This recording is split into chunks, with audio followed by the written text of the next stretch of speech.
అనగనగా ఒక ఊరు. ఆ ఊరిలో పుల్లయ్య, లక్ష్మమ్మ అనే భార్యాభర్తలున్నారు. ఒకసారి పనిమీద పుల్లయ్య తన అత్తగారి ఊరికి వెళ్లవలసి వచ్చింది. అత్తగారింటికి వెళ్ళాడు. అల్లుడు వచ్చాడని అత్తగారు కుడుములు చేసి పెట్టింది. కుడుములు, బెల్లం, నెయ్యి కలిపి తింటుంటే ఇంకా తినాలనిపించింది. ఒకనేళ అత్తగారిని మళ్ళీ అడిగితే ఏమనుకుంటుందో ఏమో అనుకున్నాడు. ఇంటికెళ్ళిన తర్వాత భార్యతో చేయించుకుని తిందామనుకున్నాడు. ఇంటికి బయల్దేరాడు. వెళ్తూ వెళ్తూ తాను తిన్న కుడుములు మర్చిపోతానేమో అనిపించింది. కుడుములు కుడుములు అనుకుంటూ వెళ్తున్నాడు. మధ్యలో కాలవ దాటవలసి వచ్చింది. ఐసరబజ్జీ అని గట్టిగా ఊపిరి పీల్చి ఒక్క దుకుదుకాడు. ఐసరబజ్జీ ఐసరబజ్జీ అనుకుంటూ ఇంటికి చేరుకున్నాడు. వాళ్ళాయన వచ్చాడని, అమ్మగారింటి సంగతులు చెబుతాడని లక్ష్మమ్మ సంతోషంగా తలుపు తీసింది.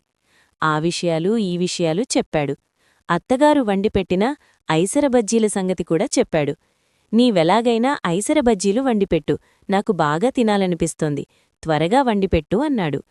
ఐసరబజ్జీలేమిటయ్యా, అవి చెయ్యడం నాకు రాదు అంది లక్ష్మమ్మ.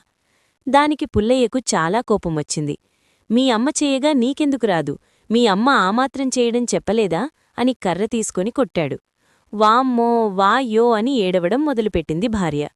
దానికి ఇరుగుపొరుగువారంతా చేరారు.